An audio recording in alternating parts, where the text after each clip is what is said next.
नमस्कार, आप देख रहे हैं साधना प्लस और मैं हूं आपके साथ पूजा अग्रवाल। बुलेटिन की शुरुआत करेंगे, लेकिन उससे पहले नजर इस वक्त की हेडलाइंस पर। पटना के राबड़ी आवास में आरजेडी की बैठक, विधायक प्रत्याशी और पार्टी पदाधिकारी हुए शामिल। बैठक में मानव श्रृंखला और धन्यवाद यात्रा को लेकर हुई चर्चा।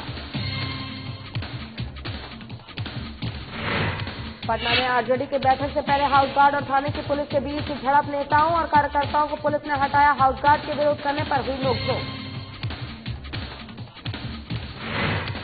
बिहार के मखाना की ब्रांडिंग तैयार, प्रोडक्ट क्वालिटी को लेकर एक्शन में कृषि विश्वविद्यालय के कुलपति। पीएम मोदी ने कही थी बिहार के मखाने की ब्रांडिंग की बात। और औरंगाबाद में कलयुगी बेटे की करतूत आई सामने, पीट कर पिता को उतारा मौत के घाट। संपत्ति के विवाद में दिया वारदात को अंजाम।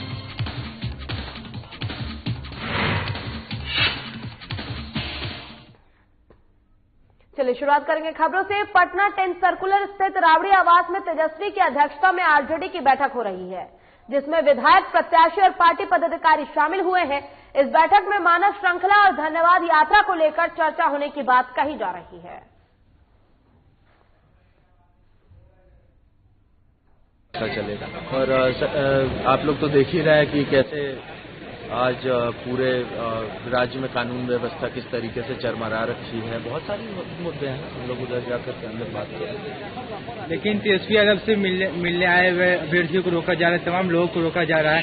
सचिवालय पुलिस और जो तेजस्वी यादव के सिक्योरिटी है उनमें आपस में झड़प देखने को मिली है।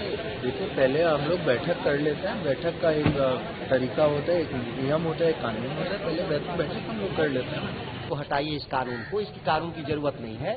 हाँ, एमएसपी के सवाल पर हम लोग कह सकते हैं कि आपको समय देंगे, 2-4 महीना आप सरकार कानून बना लें, उसमें वक्त लगेगा। हम लोग जानते हैं कि कानून बनाने की जो जटिल प्रक्रिया है उसमें 6 महीना 8 महीना लग सकता है, लेकिन जब तक यह कानून वापस नहीं होता है तब तक ये आंदोलन चलेगा। सरकार कह रही है कि 1.5 साल की टाल रहे हैं, आंदोलन खत्म कीजिए। ये सरकारों के पास तो हटाने का अधिकार है, टालने वाला अधिकार कहाँ से इस्तेमाल कर रहे हैं।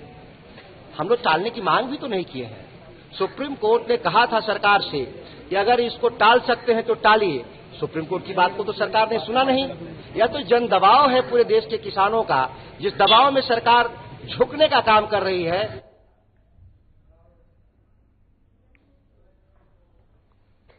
पटना 10 सर्कुलर स्थित राबड़ी आवास में तेजस्वी की अध्यक्षता में आरजेडी की बैठक हो रही है, जिसमें विधायक, प्रत्याशी और पार्टी पदाधिकारी शामिल हुए हैं। बता दें कि इस बैठक में मानव श्रृंखला और धन्यवाद यात्रा को लेकर चर्चा होने की बात कही जा रही है और कई अहम मुद्दे हैं जिसको इस बैठक के दौरान उठाया जा सकता है आरजेडी की तरफ से। अब ये फिलहाल एक सवाल बना हुआ है कि आखिर वो मुद्दे कौन कौन से होंगे, लेकिन पटना 10 सर्कुलर स्थित राबड़ी आवास पर फिलहाल तेजस्वी यादव की अध्यक्षता में ये बैठक की जा रही है। कई प्रत्याशी और पार्टी पदाधिकारी इसमें शामिल होने के लिए वहां पहुंच भी रहे हैं और बैठक में अहम तौर पर मानव श्रृंखला और धन्यवाद यात्रा को लेकर चर्चा होनी तय है। पटना से एक खबर, जहां राबड़ी आवास पर आरजेडी की बैठक होनी है। आपको बता दें कि राबड़ी आवास पर तेजस्वी यादव की अध्यक्षता में ये बैठक होनी है और कई अहम मुद्दे उठाए जाएंगे, जिसमें विधायक, प्रत्याशी और पार्टी पदाधिकारी शामिल होंगे। आपको बता दें कि मानव श्रृंखला और धन्यवाद यात्रा को लेकर चर्चा की जाएगी इस बैठक के दौरान। और आप तस्वीरों में भी देख सकते हैं कि जो पदाधिकारी हैं, विधायक हैं, उनका आना जाना लगा हुआ है राबड़ी आवास पर।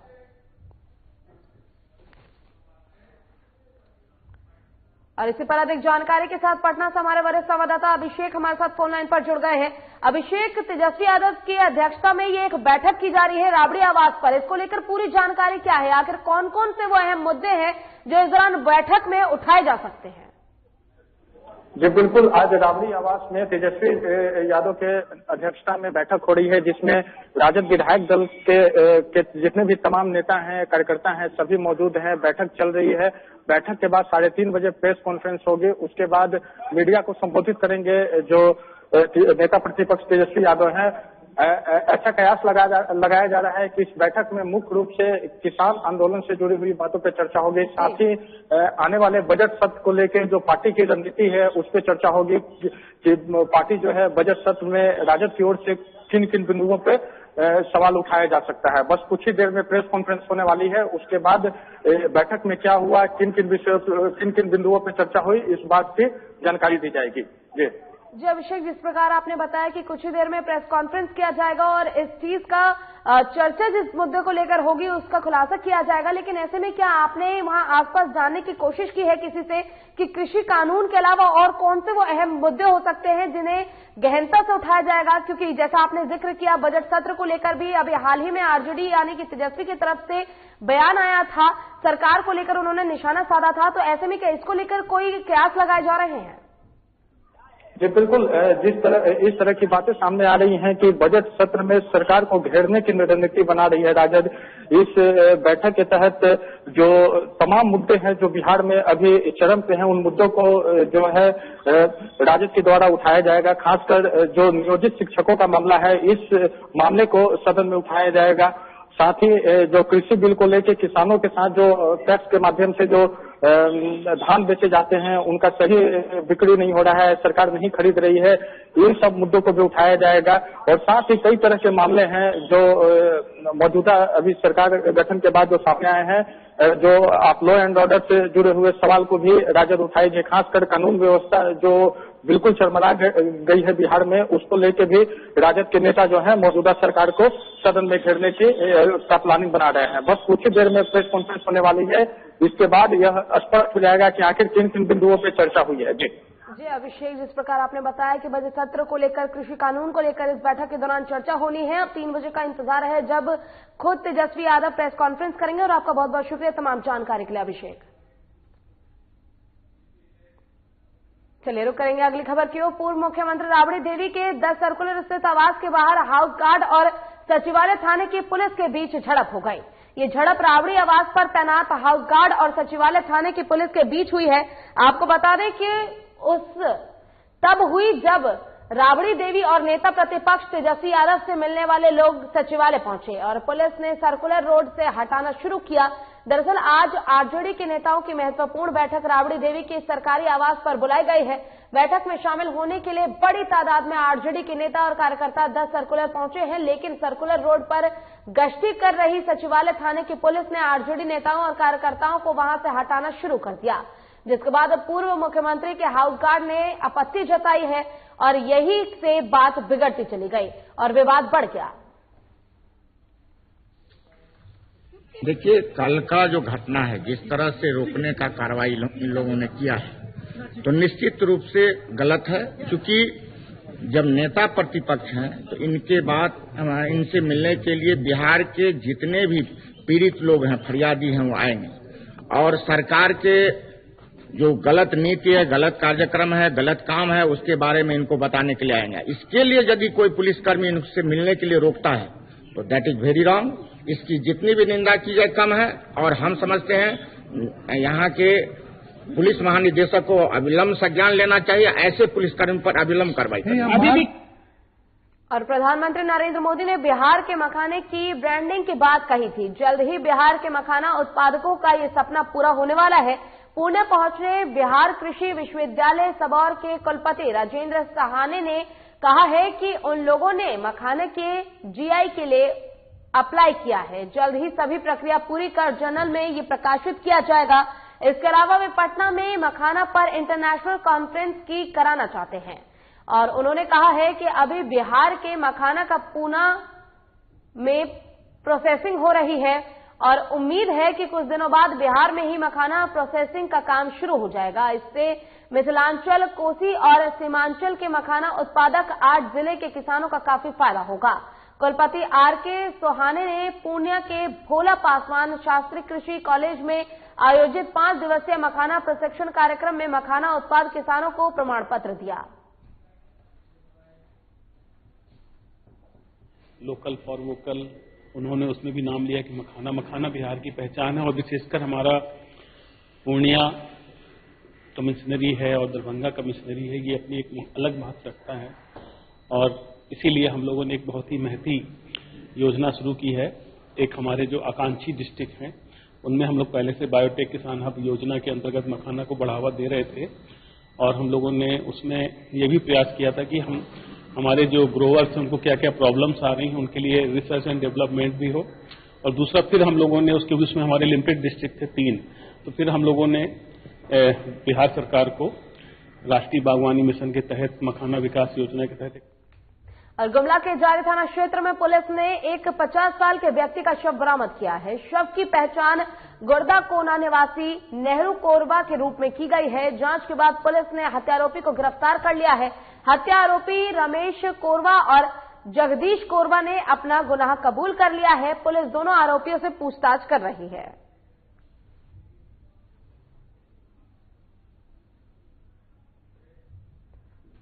मोकामा पुलिस ने एक मिनी गन फैक्ट्री का सनसनीखेज खुलासा किया है। पुलिस ने मोकामा के मोर चौक पर एक मकान और बिल्डिंग की दुकान पर छापेमारी की, जहां से भारी संख्या में बने हथियार बरामद किए हैं। साथ ही मौके से जिंदा कारतूस और हथियार बनाने वाले उपकरण बरामद किए गए हैं।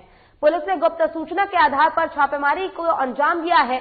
छापेमारी में पुलिस ने 3 लोगों को भी मौके से गिरफ्तार किया है। फिलहाल पुलिस ने सभी आरोपियों को जेल भेज दिया है।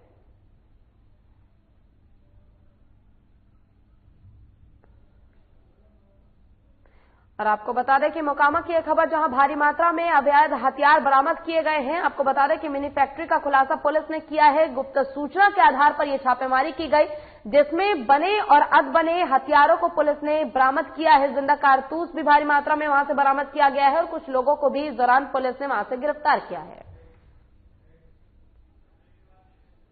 और यहां रुकेंगे छोटे से ब्रेक के लिए। ब्रेक के बाद जल्द होंगे हाजिर।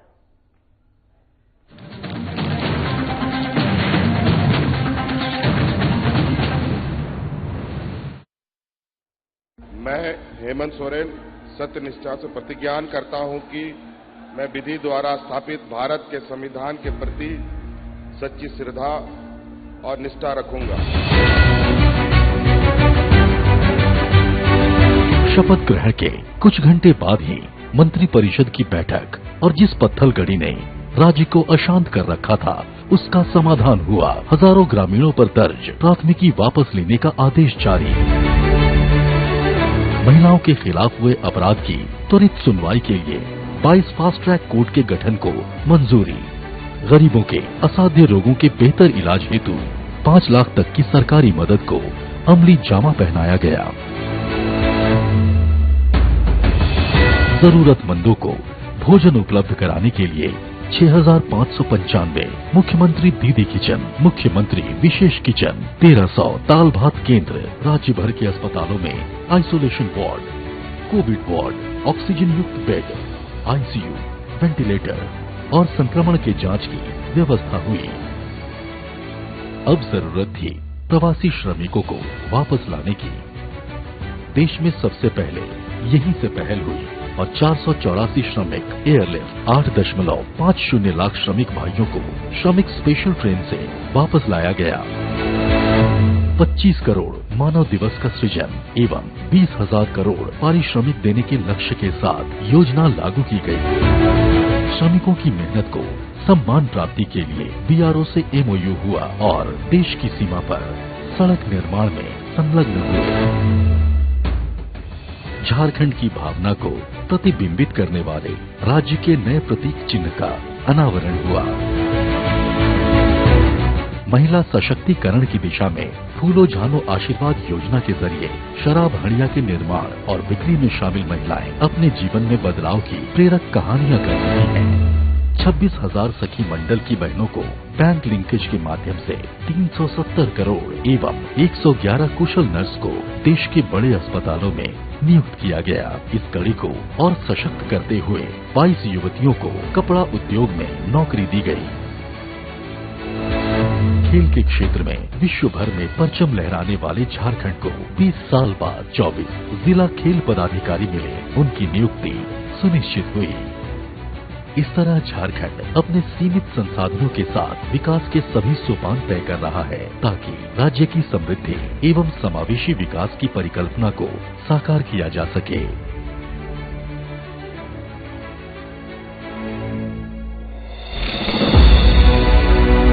आइए साथ चलें, नए झारखंड की राह चलें। बिहार झारखंड के साथ देश दुनिया की हर बड़ी खबर देखिए फटाफट अंदाज में शाम 7:30 बजे खबरें सुपरफास्ट सिर्फ साधना प्लस पर।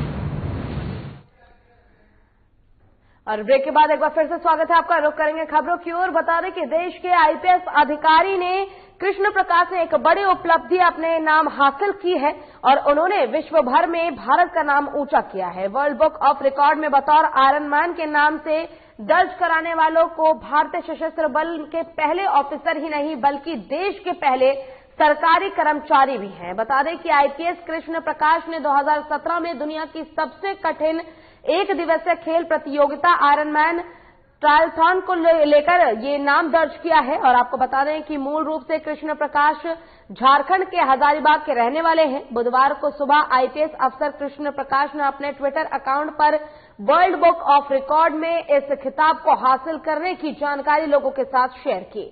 उन्होंने ट्विटर पर 3 तस्वीरें शेयर की है जिसमें उन्हें बतौर first Indian government servant, civil servant and uniform services officer Ironman triathlon पूरी करने का सर्टिफिकेट दिया जा रहा है। उनके ट्विटर पर कई बड़ी हस्तियों ने उन्हें इस उपलब्धि के लिए शुभकामनाएं भी दी हैं। बॉलीवुड एक्टर सुनील शेट्टी ने उन्हें बधाई देते हुए कहा है, शुभकामनाएं सर, आपकी सफलता के लिए मैं बेहद खुश हूं। यही आपके चमकने का समय है। वहीं आईपीएस संजय कुमार ने कहा है कि बधाई केपी, आप पर गर्व है। वेबसाइट के अनुसार वर्ल्ड बुक ऑफ रिकॉर्ड अंतर्राष्ट्रीय प्रमाण में अग्रणी संगठनों में से एक है। यह संगठन दुनिया भर के विश्व रिकॉर्डों को सूचीबद्ध करता है और उनकी पुष्टि करता है। वर्तमान में कृष्ण प्रकाश पिपरी चिचड़ावाड़ के पुलिस कमिश्नर के पद पर पदस्थापित है।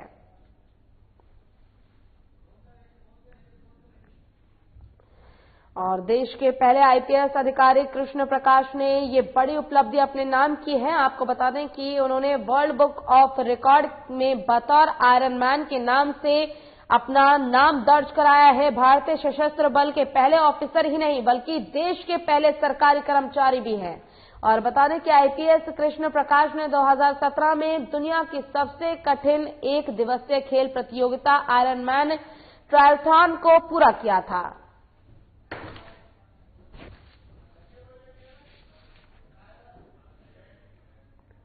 अगली खबर शेखपुरा से है, जहां साइबर ठगी, हत्या, लूट जैसी संगीन मामलों में पुलिस ने बड़ी सफलता हासिल की है।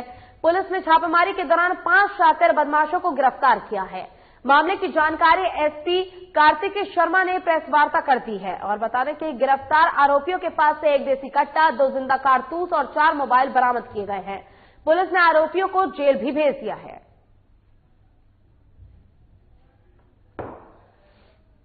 उनकी इन्फॉर्मेशन मिली थी और कुछ हथियारों के साथ लोगों के रहने की सूचना मिली थी, जिसी के आधार पर एक रेड टीम बनाई गई थी और इसमें रेड कराया गया था और उसमें कुछ शातिर अपराधी पकड़ाए गए थे। उनमें से एक जो पकड़ाया था रंजीत यादव, जिसका पूर्व में आपराधिक इतिहास भी है और इनके द्वारा लूट के केसेस कई किए गए हैं कसी सराय में और शेखोपुर सराय में इनका अटेम्प्ट टू मर्डर का केस था।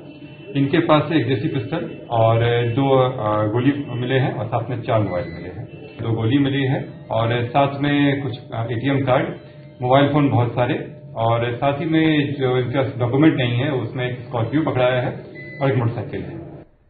और नालंदा में बालू माफियाओं पर कहर बरपाने के लिए नालंदा पुलिस अब पूरी तरह से तैयार है। बता दें कि डीएम योगेंद्र सिंह और एसपी हरिप्रसाद एस के निर्देश पर पुलिस ने छापेमारी अभियान चलाया। अभियान का नेतृत्व डीएसपी सदर डॉक्टर सिबली नोमानी ने किया। पुलिस की टीम ने पेट्रोल पंप के पास सघन छापेमारी और जांच की, जहां पेट्रोल पंप पर बालू से लदे 11 ट्रकों को जब्त कर जेल भेज दिया गया है।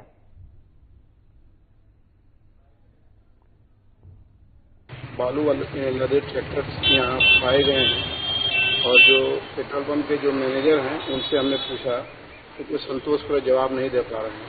तत्काल उनको हम लोग हिरासत में लेकर पूछताछ कर रहे हैं कि ये कहाँ से लोग ला रहे हैं और जो भी ट्रैक्टर के जो ऑनर्स हैं सभी यहाँ से फरार हैं। और इन प्रीमिसेस को जो अवैध कार्य है, इलीगल माइनिंग की जो लोग हैं उनको ये लोग सपोर्ट कर रहे हैं, और इसमें हम लोग जो माइनिंग पदाधिकारी हैं उनको बुला के जो भी विधि सम्मत कार्रवाई है उसमें हम लोग कार्रवाई कर रहे हैं। और लातेहार में सड़क सुरक्षा को लेकर परिवहन विभाग ने जागरूकता अभियान चलाया, तो वहीं बिना हेलमेट वाले लोगों को फूल देकर और माला पहनाकर सम्मानित किया गया। साथ ही उनसे आने वाले समय में सुरक्षा को लेकर यातायात नियमों का पालन करने की अपील की गई। तो वहीं अभियान में वाहन चालकों को helmet, seat belt, speed limit का पालन करने की सलाह दी गई है।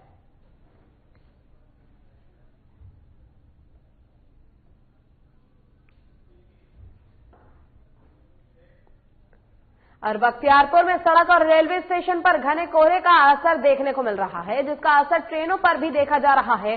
घने कोहरे के कारण ट्रेन फॉग लाइट के सहारे धीरे धीरे अपने ट्रैक पर चलता रहा। हालांकि जैसे जैसे दिन ढलता गया, कोहरे की चादर हटती गई और ट्रेन अपनी रफ्तार पकड़ती गई।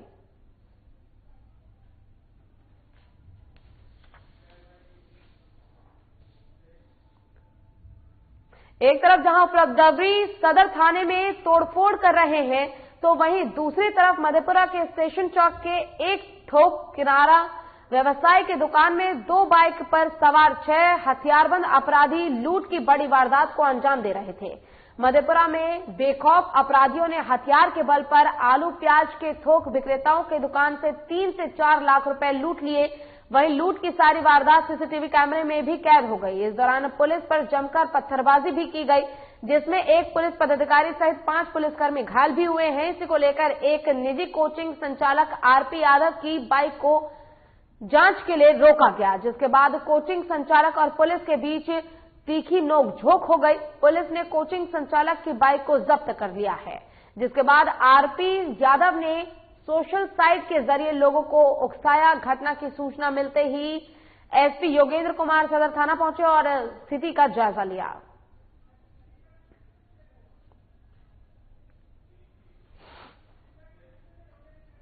और बोकारो के बेरमो में एक अज्ञात शव मिलने का मामला सामने आया है। बता दें कि घटना के सूचना के बाद इलाके में हड़कंप मच गया। मौके पर पहुंची पुलिस ने बोरे में लिपटा हुआ शव को कब्जे में लेकर पोस्टमार्टम के लिए भेज दिया है। फिलहाल पुलिस शव की पहचान में जुट गई है।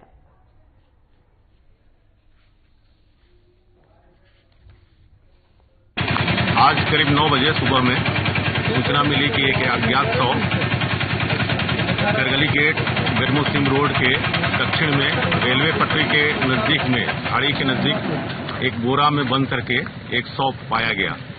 घटनास्थल में पुलिस पहुंची, वहां पर देखा गया तो उसके सर में गहरा जख्म था। इसकी जांच की जा रही है। शव को पोस्टमार्टम में भेजा जाएगा। और लातेहार के बेतला नेशनल पार्क में कर्नाटक के मैसूर से लाए गए हाथी काल भैरव की मौत हो गई। सूचना के बाद वन विभाग प्रशासन में हड़कंप मच गया। सूचना के बाद उपायुक्त अबू इमरान ने मामले का संज्ञान लिया और जल्द ही परियोजना कोर एरिया के उप निदेशक को लेटर लिखकर जवाब मांगा है।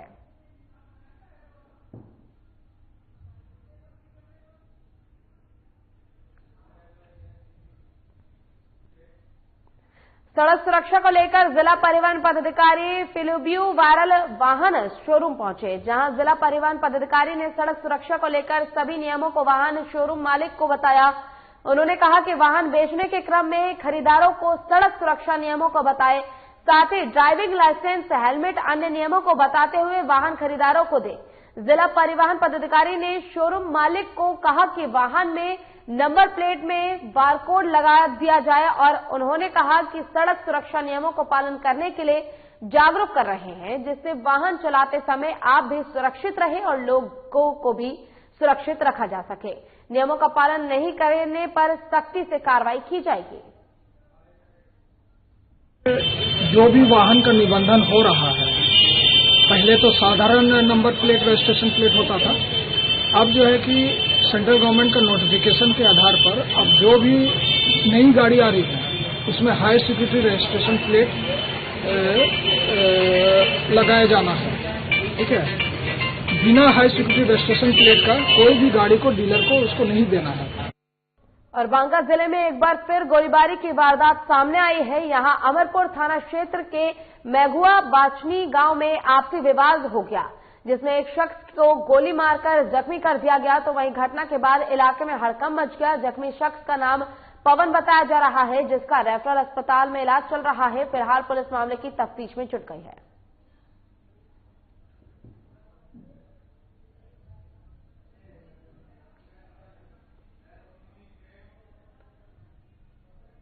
और समस्तीपुर में बेखौफ अपराधियों का तांडव जारी है। यहां मालपुर पुरवारी पट्टी पंचायत के वार्ड सदस्य कैलाश शाह को अपराधियों ने गोली मार दी। घटना के बाद इलाके में हड़कंप मच गया।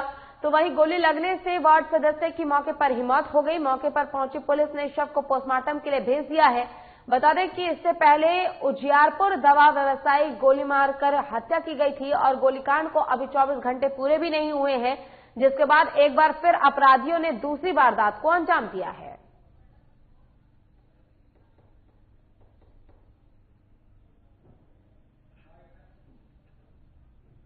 सोचे कि खाना खा करके जा रहे हैं, वहीं आराम करेंगे। यही क्रम में जो है सो वहां पर के आस पड़ोस के लोग जो है आवाज सुनाई दिया गोली का, तो वहां से दौड़ करके आए, देखे यहाँ की जो ये अवस्था में पड़े हुए हैं, आवाज सुनाई दिया गोली का, तो वहां से देखे, फिर वहां से भागते हुए घर में से दिए, तो हम लोग दौड़ करके जा करके देख रहे हैं। तो कौन थे? आटा चक्की चलाते थे? हाँ। कहाँ घटना है?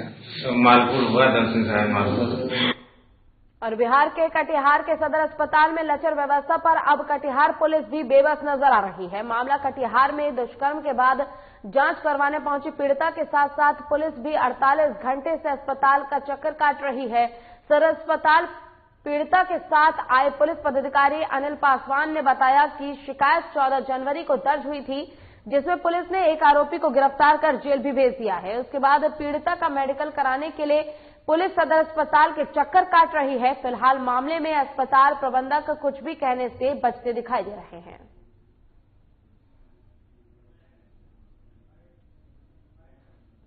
कल रात में ये आया था 6:30 बजे, जब आउटडोर समाप्त हो गया था तब, लेकिन जिनका नाइट ड्यूटी में था वो छुट्टी में है, नहीं आ सकी।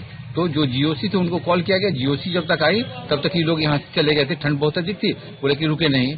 सुबह जब आए अरेंज कर दिए, तो ये लोग 11 बजे हम अरेंज कर दिए थे कि डॉक्टर रश्मि भी इसका काम करेंगी, और मेट्रोन को बता दिए थे कि केस को रख करके करवा दीजिएगा। और बीच में हम अपने काम में व्यस्त हो गए। करीब 3:30 बजे हमको फोन आया कि इनका अब तक। और इसी के साथ फिलहाल के लिए इस बुलेटिन में बस इतना ही। खबरों का सिलसिला लगातार आगे भी जारी है। आप देखते रहिए साधना प्लस। नमस्कार।